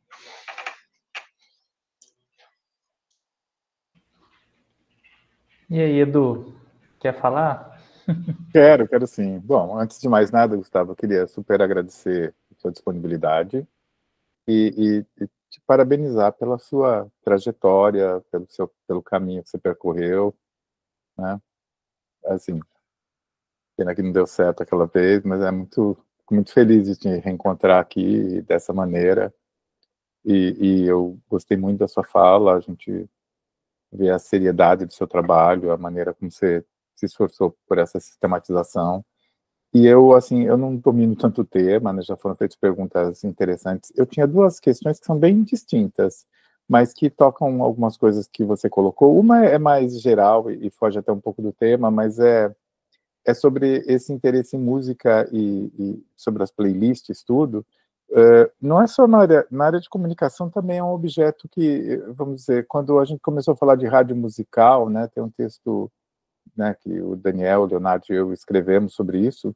Eu fiquei surpreso na época, porque basicamente foi o primeiro texto sobre rádio musical, assim, escrito, porque nós temos esse viés do rádio no Brasil, né, essa visão de um rádio jornalístico, né, e essa ideia pejorativa e bem ruim do vitrolão, né, de como se o rádio musical fosse um nada, assim, não fosse um objeto tão importante, digno de análise e tão influente na formação do gosto, né. Então, é interessante, assim, essa relação entre música e esses meios de difusão, ela sempre é um pouco complexa e delicada. Eu, assim, eu e o Daniel fizemos um trabalho que eu achei muito interessante na época, né, falamos com vários DJs, com divulgadores musicais, entendemos um pouco melhor essa estrutura, e aquilo que você falou no seu texto, a gente já comprovava naquele momento, né, que a gente ia para DJs de rádios muito ouvidas em São Paulo, as rádios mais ouvidas da cidade, DJs que eram extremamente populares, assim, na relação com o público, nos telefonemas, eles falavam, não, tem uma liberdade absoluta de falar o que eu quiser para as pessoas, de conversar com todo mundo, mas a playlist não é minha.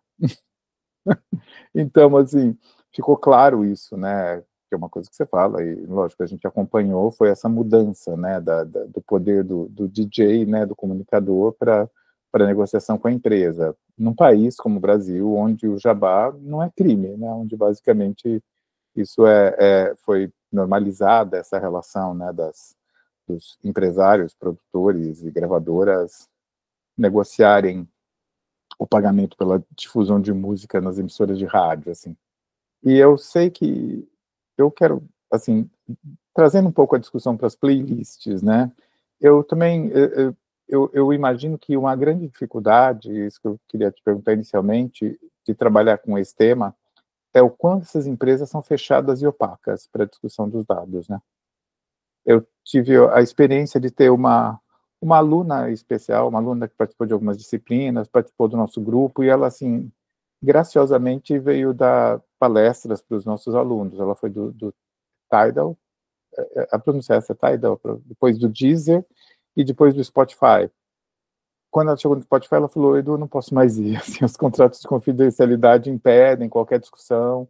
Ela produzia playlists, algumas playlists interessantes, assim, e eu senti essa dificuldade, né? Por exemplo, você fala da playlist, eu me pergunto, assim, se a gente tem dados de o quanto as playlists são importantes, né? Eu sei que essas playlists mais ouvidas, se eu levantar as playlists mais ouvidas do Spotify, são as de autoria deles, né? Que tem o Top 50 Global, Today's Top Hits, o Viva Latino, o Baile Reggaeton, pelo menos são as que foram mencionadas aqui numa busquinha do Google. Eu te pergunto, e a gente tem alguma ideia de como elas são construídas também, além da questão do algoritmo? Também me pergunto se essas são as mais ouvidas, quer dizer, vamos dizer, existe um jabá de lista, a gente tem alguma ideia de algo assim, de como isso funciona, e você acha que esse é um ponto a ser discutido, né, nessas plataformas, o quanto, vamos dizer, embora fique todo esse discurso, né, dessa coisa técnica, não é o algoritmo que decide, mas quanto influência da gestão, né, dos interesses econômicos passa por aí, e o quanto isso, na sua opinião, é ou não importante, no momento em que também temos, sei lá, TikTok e outras formas de consumo musical em streaming que talvez estejam diminuindo ou interferindo, pelo menos, né, na construção do gosto dos ouvintes, alguma coisa assim. Era mais uma viagem dessa, não sei se eu ajudei em alguma coisa, se tem algo para tirar daí, mas era mais trazer um pouco, vamos dizer, para esse terreno de pensar um pouco fazer esse paralelo, né, entre a indústria radiofônica, né, vamos dizer, como esse dinheiro decide, né, e como funciona para esse outro universo, assim, quais seriam essas possibilidades de interferência de produtores, empresários, interesses da indústria musical em geral. Eu várias coisas que você colocou também. Eu não sei se eu consigo lidar com todos, mas Gustavo, assim, meu amigo, desculpa, foi só um desabafo. O que você quiser dizer daí, fique à vontade. eu vou começar com a questão da opacidade, né? Uhum. Na minha tese, né, inclusive a Georgina Born, na minha entrevista, foi na entrevista? Foi. Na minha entrevista para o pós-doc, ela comentou, porque eu traduzi a introdução, né, da minha tese para poder me inscrever no pós-doc. E ela comentou, ela comentou sobre o fato que na introdução eu falo sobre justamente a experiência de tentar entrevistar, na época, em 2016, o único criador de playlists do Spotify chamado Bruno Telloli. Ele tá no YouTube agora fazendo outra coisa, se não me engano. Ele não tá mais criando playlist, mas ele era o editor de playlist do Spotify na época. E eu entrei em contato com ele foi super gente boa, falou, não, claro, isso aqui. E na época tava essa coisa assim, você tinha o Spotify, acho que mais o Spotify do que outros. Acho que tentando fazer frente ao Apple Music, que estava começando naquele momento, que o Apple Music não. O Apple Music sempre teve um discurso de não, a gente é humanizado, a gente vai ter aqui estações de rádio, a gente tem curadores humanos e não sei o quê, né? Eles sempre tiveram um pouco desse discurso. E Uhum. naquela época, 2016, você tinha. Até tem um texto, acho que é do Tiziano Bonini, sobre o toque. Não sei se é dele. Mas enfim, tem um lá sobre o toque humano, né? As plataformas Uhum. precisam de um toque humano.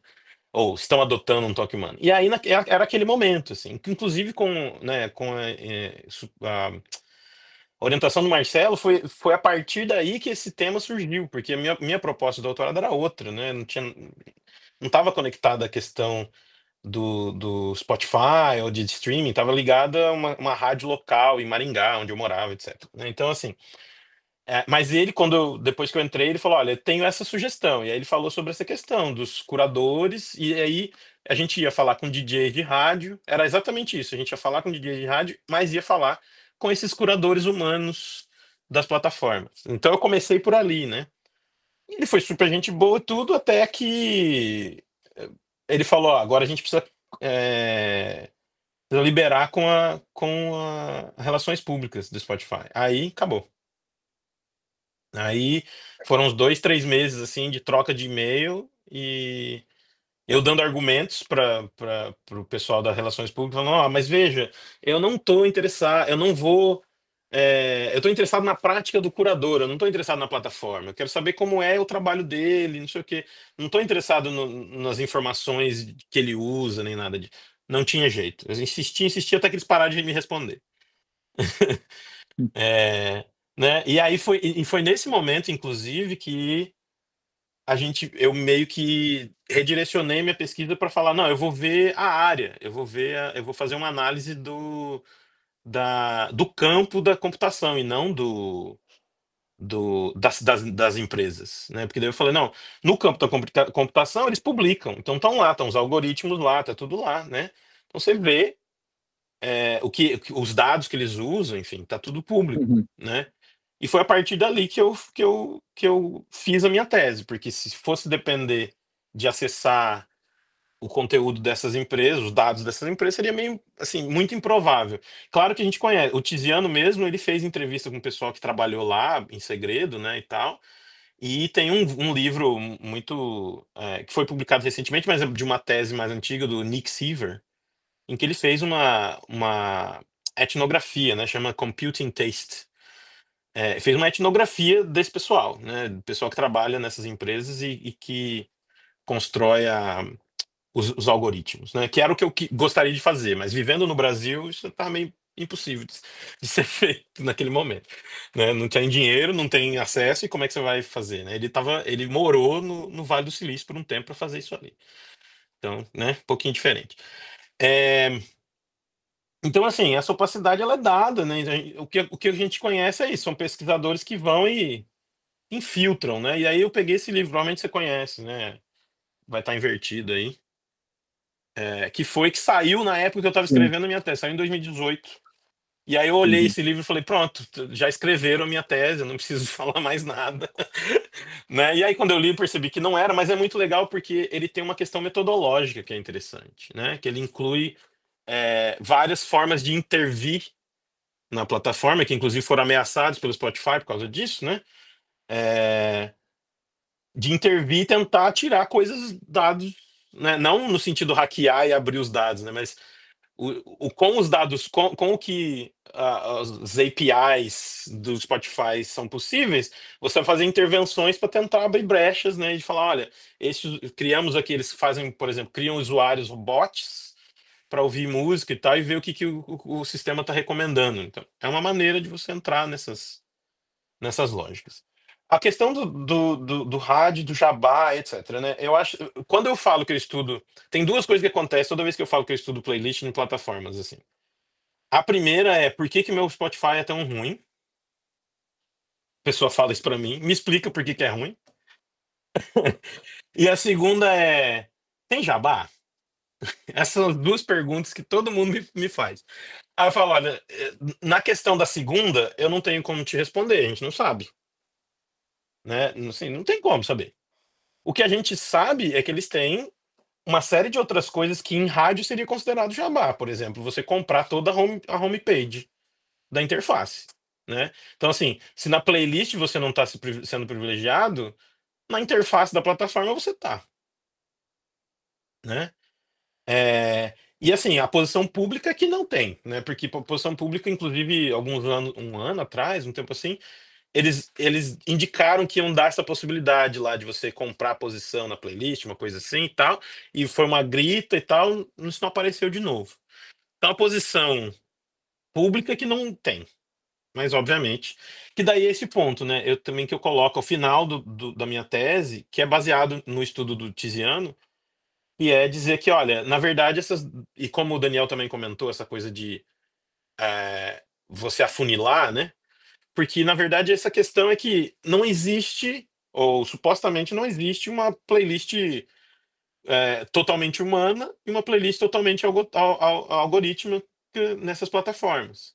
Isso eu trouxe também das entrevistas, porque eu entrevistei três pessoas que faziam playlists profissionalmente, né? Uma delas era numa das plataformas do Brasil, mas é que eu deixei anônimo, então, né? Mas uma dessas pessoas era isso. E pela maneira. Aí eu tava buscando assim, onde você tira informação sobre as músicas para colocar em playlist, onde. E eles estão dentro da própria plataforma, né? Então, assim, o resultado da busca que eles fazem, esse resultado, é tudo influenciado por aquilo. Então você tem um sistema de recomendação que vai recomendar coisas baseadas em uma série de coisas, mas uma delas é o tráfego, né, a audição daquelas faixas.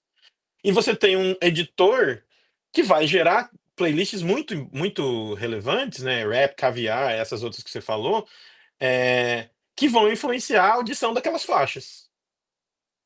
Então, você tem os curadores humanos sendo influenciados pelo sistema e o sistema sendo influenciado pelos curadores humanos. Ou seja, isso é uma assemblage, né? Uma mistura que você não pode mais falar. E aí, inclusive, nem o Tiziano cria esse nome, que eu acho que não é ele, acho que não foi ele que criou, acho que foi o entrevistado, mas que ele chama de algotorial, né? Que é uma mistura de curador com curatorial, editorial com algorítmica, porque na verdade é isso que elas são, né? Elas são esse misto. Então é muito difícil você quebrar e desvendar qual é o mecanismo, onde que tá o quê, de onde está vindo a influência. E na verdade, mas assim, aí eu acho que encaminhando para um final para essa resposta meio louca também. É, é,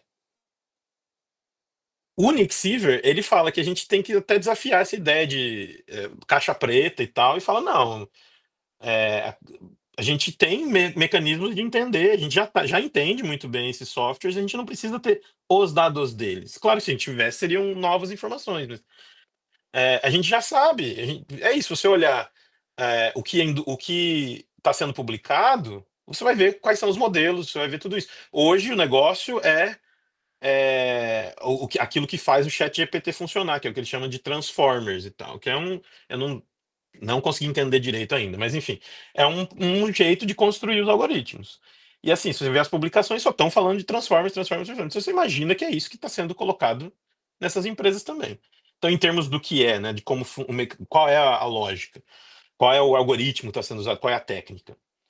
Então isso. Em segundo, eu acho também que a questão de você pagar ou não é pouco importante, porque o poder já não está mais em pagar, né? O poder está no desenho da coisa toda, da interface, no desenho do próprio algoritmo, do que é valorizado, do que não é, em quem controla as plataformas, que na verdade hoje elas não estão mais, mas elas eram todas sócias, né, do Spotify. Ah, Hoje elas venderam, quando o Spotify fez o IPO deles lá, acho que eles venderam tudo, mas elas eram sócias, quer dizer. E mesmo que não sejam sócias, né, você vê, ela, quem tá, os artistas que estão na plataforma por meio das majors, eles não estão no mesmo contrato dos independentes, das pessoas que não têm major. Isso é negociado de maneira diferente, né? As majors só têm conteúdo no Spotify. Eu não sei, eu sei do Spotify porque é o que se fala mais, né? Eu não sei se nas outras é assim também, mas provavelmente é. Elas negociam pagamento adiantado, né? Elas recebem antes de ter as contas de quanto quem ouviu, quem não ouviu. Quer dizer, então assim, de, né, receber royalties. Então assim, importa se elas estão pagando para aparecer ou não estão? Não sei se isso importa, né? No final das contas, o que importa é como é que esses contratos estão sendo feitos sem qualquer controle, sem qualquer regulação, sem qualquer publicidade, né?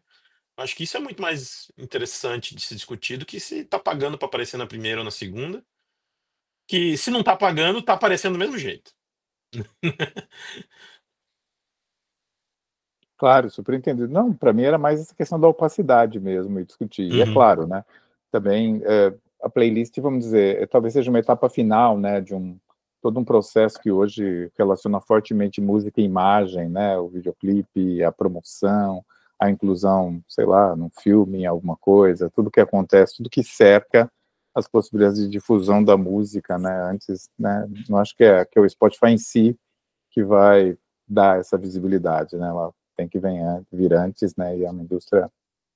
E outra coisa que só Não, que claro. eu me lembrei, que eu não toquei na questão do rádio, né? Assim, do rádio como rádio mesmo. Aí, assim, o meu negócio com rádio vem do Marcelo, né? Aham. Eu entrei ali propondo um estúdio de rádio e tal, e ele falou: mas seu trabalho tá com cara do Michael Hirschman, porque tinha música independente, não sei o que. Eu falei: tá com cara, mas não era isso, né? E aí, enfim, aí eu fui desenvolvendo essa coisa do rádio, da discussão do rádio.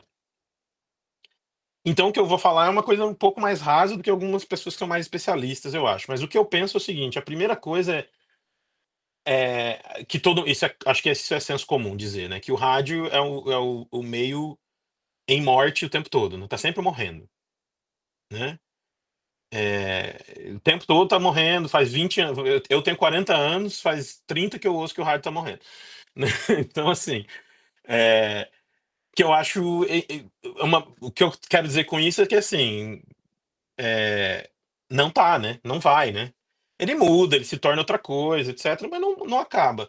E aí me leva para a segunda coisa, que é essa insistência de alguns, e aí essa é um pouco mais raso, né? Porque eu não vejo, assim, não posso dizer que eu vi todo mundo falando sobre isso, mas assim, que essa coisa de querer manter o rádio no seu. O rádio é aquilo ali, ó, naquele seu quadradinho, né? Que é mais ou menos isso que eu estou tentando propor com essa ideia de olhar para as bibliotecas como fontes interessantes para se pensar.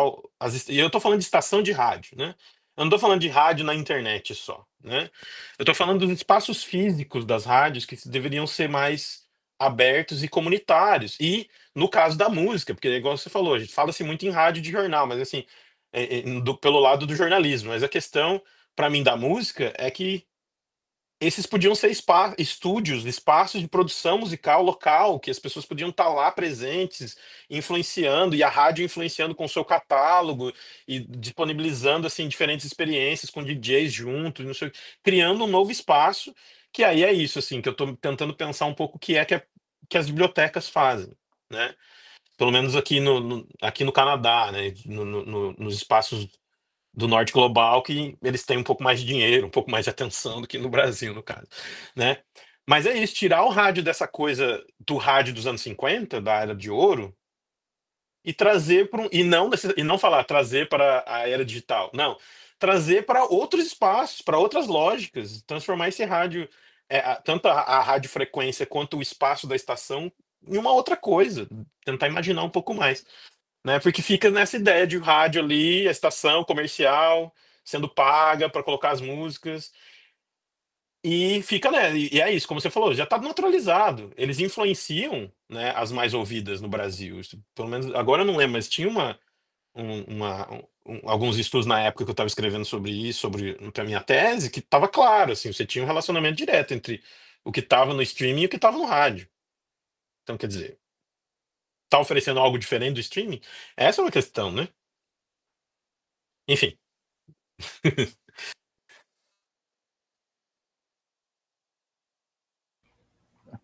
Estava apertando o botão errado. Gustavo, perfeito, muito obrigado. E é muito bacana, isso aqui é mais do que fazer perguntas e respostas, é justamente a gente estabelecer diálogos que eu espero que continuem. Tá? Obrigado mesmo. Viu, eu tenho uma pergunta aqui da Raquel. Ela teve que atender uma televisão, olha que chique. Ela deixou que é uma assessora, né?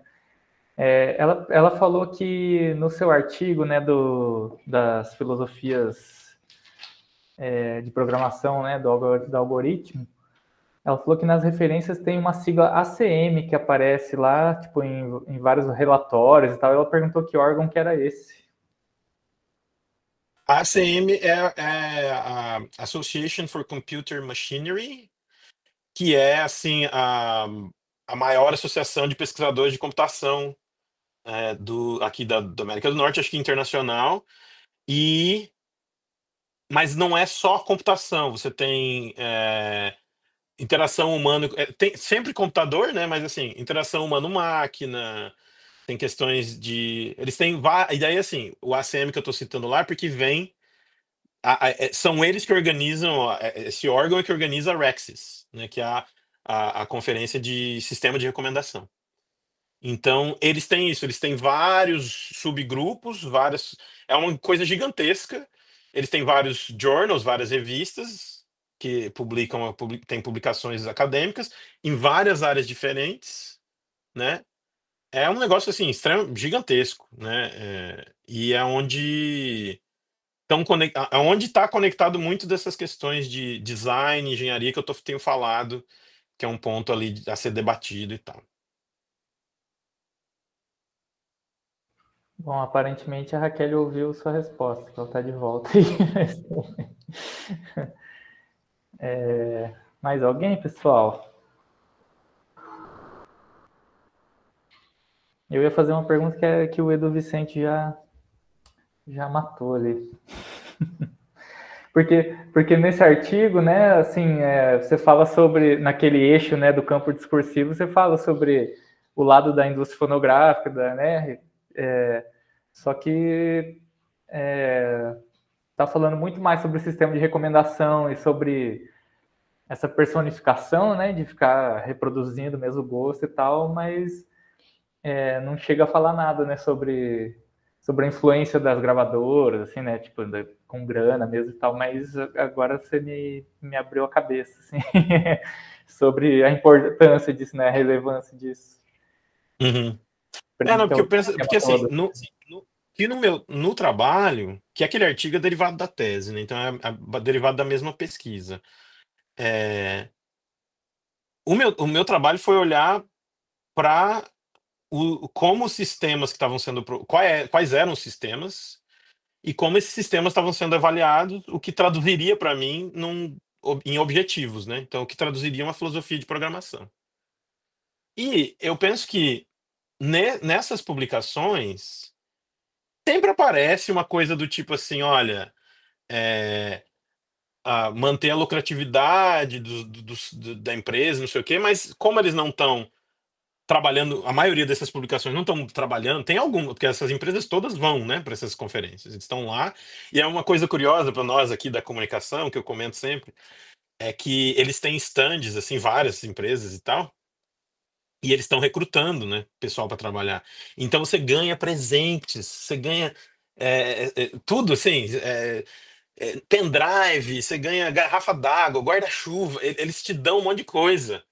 E eu falei assim, na comunicação isso não existe, né? O máximo que tem uma banca de livros é comprar os livros, né? Então é muito difícil. Então, assim, não estou dizendo que elas não estão presentes, elas estão presentes, né? E claro que vão influenciar ali a maneira como as pessoas se comportam, né? De certa maneira, porque elas estão lá. Mas, de modo geral, as publicações não estão ali para defender as companhias, né? Elas estão ali para lidar com problemas da computação, né? Esse tipo de questão que eu estava falando ali. Então, assim, como conseguir criar a playlist gastando menos computador, como fazer com que a playlist seja diversa sem comprometer lucratividade. Esse tipo de questão que eles jogam, né? Então, não vai aparecer, né? Não vai aparecer alguém, não vai ter um estudo lá falando assim, olha, algoritmo para inclusão de pagamentos de posição, né? Isso não vai aparecer lá, porque não é o interesse deles, das pessoas que estão publicando lá, né? É como se a gente fosse no Intercom e publicasse textos falando como promover a Rede Globo, sei lá, né? Entendeu? Não é isso que eles estão fazendo. Então é por isso que não aparece. E eu, não, e eu me propus a não olhar para isso. Eu estava olhando para o discurso científico sobre isso, né? Porque justamente eu não tinha acesso a pessoas dentro das empresas e eu não estava perseguindo essa questão. É uma questão, né? Mas não era a minha questão.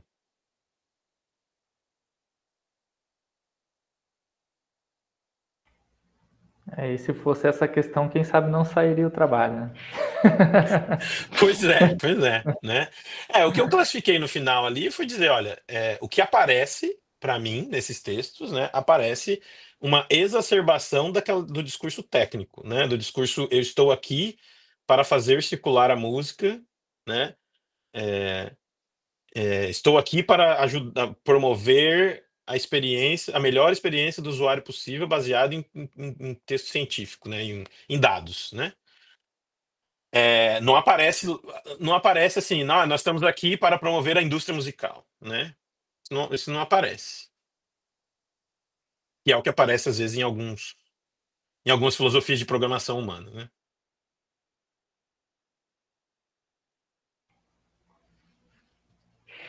E aí, pessoal? Mais alguma coisa, Edu? Não, acho que é isso mesmo.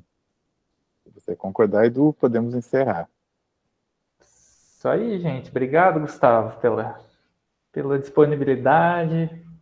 Sempre bom demais te ver, te ouvir. E valeu todo mundo que ficou aí até o final, né? Ó, nós começamos com 9, chegamos a 13, eu acho, não sei. E estamos com É, 8, então estamos bem, estamos bem. isso Eu aí. não olhei o chat ali, não sei se tinha alguma pergunta, mas enfim, se tiver. Ó, no meu slide tinha um Não, e-mail, mas ó, diga, diga. não, eu olhei, não Não, tinha. tá. Se quiser, qualquer coisa, tem uma coisa que eu comentei com o Eduardo e vou comentar aqui também. Primeiro, claro, queria agradecer o convite e agradecer a conversa, ótima. A gente sempre quer essas conversas, né? Me ajuda a organizar o pensamento também, né? E, ah, mas além disso, eu queria dizer que começando esse trabalho, que agora realmente é um trabalho fixo, né? Que não era um pós-doc, um contrato de um ano, aquela coisa. Uma das coisas que eu quero muito valorizar mesmo o intercâmbio, né? E a relação de ideias com o Brasil e com essa rede de pessoas que pesquisam essas coisas que me interessam, né, que a gente gosta muito. Então, qualquer coisa nesse sentido, que obviamente não precisa de dinheiro, porque não tenho, mas qualquer coisa que for para a gente interagir, visita, vir para cá, conversar com outras pessoas, que são coisas que me interessam tanto como indivíduo acadêmico, mas para minha carreira também. Então, eu adoraria manter esse contato e manter que a gente faça mais desse tipo de coisa. É isso. Muito obrigado, gente. Obrigado você. E a gente sempre vai avisar quando tiver os próximos encontros, né? Se você quiser participar também aí, discutir, né? E é isso. Então... Se não for na terça-feira, É verdade. às 2 da tarde. Porque, né? Semestre que vem, não. Semestre que vem, terça-feira também, mesma coisa. Então. Aham. Não, mas às vezes rola uns horários diferentes. Claro, não. A gente organiza uns horários alternativos. Obrigado e vou para a gravação, então. Muito obrigado, Gustavo. Gente, obrigado.